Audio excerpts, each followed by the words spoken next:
दोस्तों स्वागत है आपका एसवीसी क्लासेस पर। मैं हूं सुमित वर्मा और इस वीडियो में मैं आपको हायर सेकेंडरी मुख्य परीक्षा वर्ष 2024 के इकोनॉमिक्स का क्वेश्चन नंबर 12 का प्रश्न उत्तर समझाने वाला हूं। जी हाँ, 12 नंबर प्रश्न में बहुत इंपॉर्टेंट एक प्रश्न आया था विमुद्रीकरण को लेकर। आइए हम चलते हैं उस प्रश्न पर और उसके उत्तर को समझते हैं। तो स्टूडेंट्स, स्क्रीन पर आपको दिख रहा है क्वेश्चन नंबर 12, जिसमें पूछा गया विमुद्रीकरण को समझाइए। जी हाँ, विमुद्रीकरण एक ऐसी चीज़ है जिसको हमने लाइव फील भी किया है, क्योंकि इसे कहा जाता है इंग्लिश में डीमोनेटाइजेशन। भले ही आप उस समय बच्चे रहे होंगे, छोटे रहे होंगे, इसलिए आपको याद ना हो, लेकिन आपके पेरेंट्स को बहुत अच्छे से याद है कि 2016 में विमुद्रीकरण हमारी सरकार ने किया था, जिसमें 1500 के नोट बंद कर दिए गए थे और उसके स्थान पर बाद में 2000 के नोट जारी किए गए थे। विमुद्रीकरण असल में होता क्या है, इसे समझने के लिए सबसे पहले हम हमारे आशय को पढ़ लेते हैं, समझ लेते हैं। उसके बाद हम इस पर और डिस्कशन कर लेंगे। विमुद्रीकरण को समझाइए, ऐसा प्रश्न आएगा आपके सामने, तो आपको सबसे पहले हेडिंग डालनी है विमुद्रीकरण का आशय। जी हाँ, विमुद्रीकरण का आशय, क्योंकि ये 2 नंबर के प्रश्न में आया था, बहुत ज़्यादा बड़ा नहीं लिखना होता, लेकिन चीज़ें एक्सप्लेन करने के लिए मैंने आपको थोड़ा सा यहाँ ज़्यादा वर्ड्स का यूज़ किया है। आप चाहें तो इसे जो ऊपर का हिस्सा ये दिख रहा है सिर्फ इतना भी लिख कर आ सकते हैं एग्जाम में, लेकिन एक्सप्लेन करने के लिए मैंने नीचे एग्जाम्पल्स भी लिखा है। अगर आपको एग्जाम्पल याद रह जाता है तो ज़रूर इसे भी आप लिखें। चलिए हम लोग शुरू करते हैं हमारे आंसर को। सबसे पहले आप ध्यान दीजिएगा, अर्थव्यवस्था में भ्रष्टाचार, कालाधन, आतंकवाद तथा जाली मुद्रा को रोकने के लिए सरकार या तो नोट बंद कर देती है या उनके स्थान पर दूसरे नोट जारी कर देती है। इसे ही विमुद्रीकरण कहा जाता है। जी हाँ, तो विमुद्रीकरण का मतलब है सीधा सिंपल सा नोट को बंद कर देना। कोई भी एक स्पेशल नोट जैसे 100, 200, 500, 1000 जो पहले से चल रहा है हमारी अर्थव्यवस्था में, उसको पूरी तरह से बंद कर देना, उसके मूल्य को समाप्त कर देना, वो कहलाता है विमुद्रीकरण, जिसे इंग्लिश में डीमोनेटाइजेशन कहते हैं। जिसका मतलब है कि कुछ रुपयों को जो रिजर्व बैंक ने जारी किया था उनको वापस मंगा लेना और कह देना कि ये सारे नोट वापस जमा कर दिए जाए बैंकों में, क्योंकि अब एक निश्चित तिथि के बाद वो नोट नहीं चलेंगे।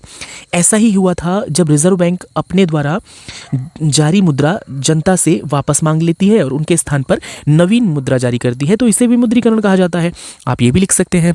और उदाहरण के लिए 8 नवंबर 2016 को सरकार द्वारा 500, 1000 के नोट बंद कर दिए गए और बाद में 2000 के नोट जारी किए गए थे।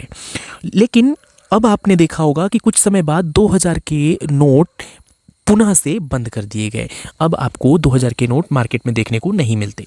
तो यही है विमुद्रीकरण, जिसे हम नॉर्मली नोटबंदी कहते हैं, इंग्लिश में डीमोनेटाइजेशन कहा जाता है। और इसका सामान्य अर्थ है रिजर्व बैंक द्वारा जारी कोई विशेष मुद्रा उसे वापस मांग लेना और कह देना कि अब इसका मूल्य समाप्त हो जाएगा एक निश्चित तिथि के बाद और वो अर्थव्यवस्था में नहीं चलेगा।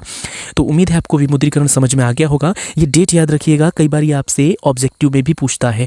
तो 8 नवंबर 2016 को विमुद्रीकरण किया गया था और 500 और 1000 के नोट बंद करके 2000 के नोट जारी किए गए थे।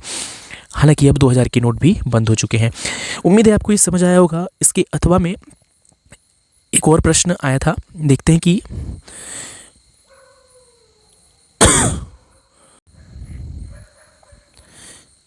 तो दोस्तों, जैसा कि आप देख पा रहे होंगे, हमसे प्रश्न नंबर 12 के अथवा में पूछा गया था सट्टा उद्देश्य को समझाइए। जी हाँ, सट्टा उद्देश्य को समझाइए। नॉर्मली जब सट्टा शब्द हम सुनते हैं तो हमें इसके मीनिंग को लेकर कई डाउट होते हैं, शंका होती है कि आखिर सट्टा शब्द यहाँ पर क्यों यूज़ किया गया है।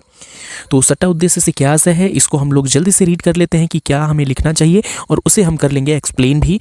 तो सट्टा उद्देश्य से आशय, आपको इस तरह से हेडिंग डालनी है सबसे पहले और इसके बाद आपको लिखना है भू संपत्ति, बहुमूल्य धातुओं, बंध पत्रों या मुद्रा का एकल कोटि बंध पत्र बनाकर जब सरकार वायदा पत्रों या साख पत्रों को चलन में लाती है तो इसे सट्टा उद्देश्य कहते हैं।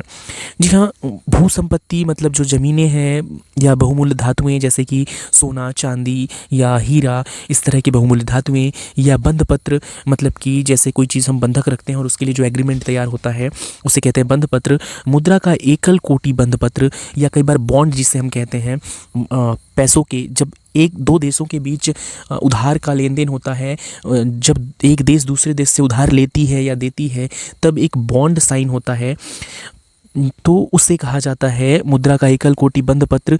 ये बनाकर जब सरकार वायदा पत्रों या साख पत्रों को चलन में लाती है तो जो वायदा पत्र या साख पत्र सरकार चलन में लाती है, इसे सट्टा उद्देश्य कहा जाता है। तो इसे आप लोग याद कर लीजिएगा, क्योंकि ये पिछले साल के पेपर में आया था। कुछ क्वेश्चन रिपीट भी हो सकते हैं, तो हो सकता है ये प्रश्न आपसे दोबारा भी पूछा जाए। तो उम्मीद है आपको ये दोनों ही प्रश्न नंबर 12 के समझ आ गए होंगे। मिलते हैं नेक्स्ट वीडियो में प्रश्न नंबर 13 के दोनों प्रश्नों के उत्तर के साथ।